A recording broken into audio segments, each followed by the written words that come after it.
I want to talk about some expressions that non native speakers use, which come across, quite frankly, as being rude.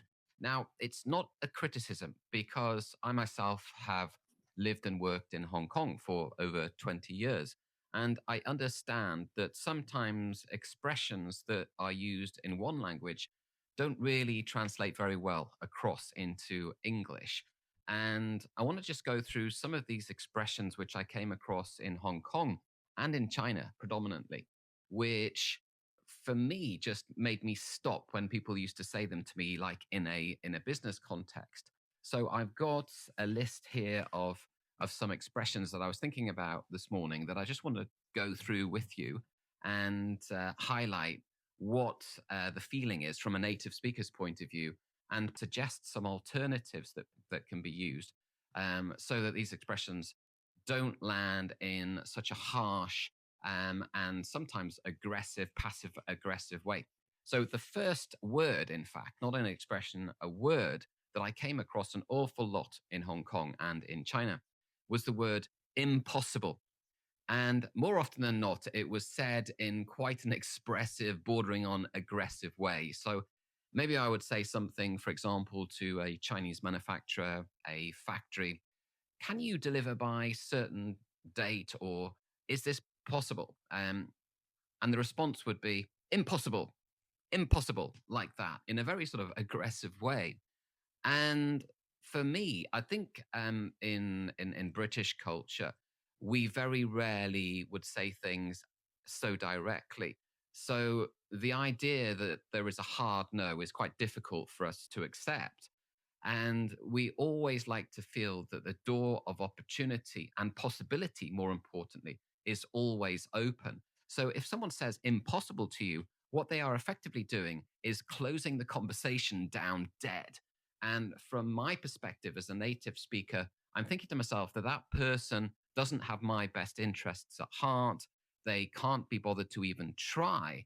And that is really not a good look, not a good feel in business. A much better way of framing those sorts of situations is saying something along the lines of, this is going to be challenging or this is going to be difficult. And then trying your absolute best to accommodate what the person is asking. Now, admittedly, it's not always possible to do what the other person wants you to do, but you still have to show good willing and you still have to show that you will try everything that is possible.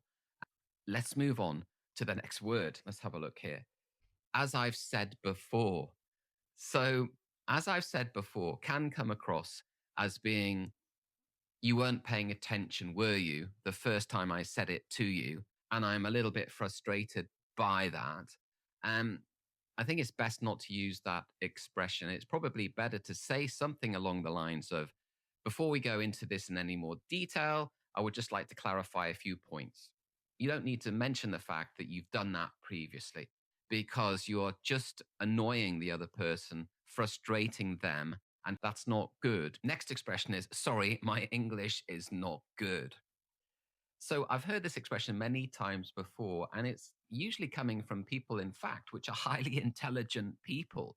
And as soon as they say, my English is not good, they're actually sort of signaling weakness.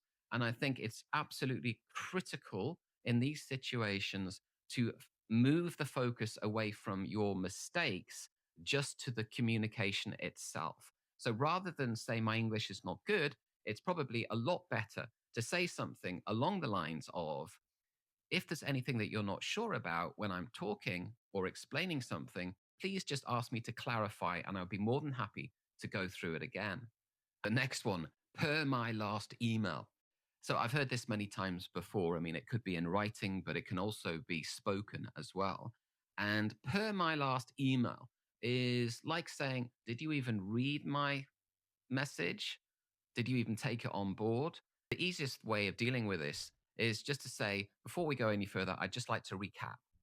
So just focus on recapping. You know, it's just part of the course that you're going to recap what's already been decided and what's already been said. No offense, but.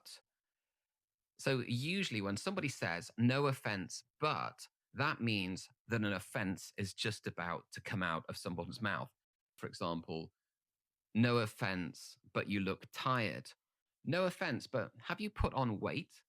Um, and all of these types of expressions can't add any value to a conversation. They can't add any value to a relationship at all. They can only harm a relationship, particularly with a Western person. And there are some instances in which it's better not to say anything at all. Next, we are just a small company. Now, I understand where this comes from. It is trying to come from a place of being humble, a place of almost showing respect to the person that you're talking to.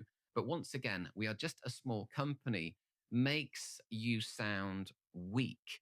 And I think the most important thing is to just slightly change that expression, reframe it to say something along the lines of, we are a growing company focused on whatever you're focused on. That paints you in a much more positive light. And I think the thing about all of these expressions is to try to reframe them positively. So it's quite easy to come across as being negative in English. And a lot of the time, the person that you're speaking to will completely ignore what you're saying, but they will register negativity in their mind about you and how you're coming across. And the perception that they will have of you will be impacted negatively in some way. And if you keep doing that, then obviously you're going to be on a downward spiral in terms of the relationship which you have with that person. So I hope this has helped. These are some of the expressions which I've come across when I've been working in business in Hong Kong that non native speakers have used, and they haven't intentionally tried to cause offense. And I understand the reasons why these expressions have been used simply because the way in which they translate from one culture to another. But I think it's important just to have an awareness of the impact of these particular phrases and try to use alternative phrases instead so that you can elevate your communication and build your relationship positively rather than move it in a negative direction. Have you ever come across any phrases that have been used in English which have impacted you in a negative way? Please let me know in the comments below. And thank you very much for listening.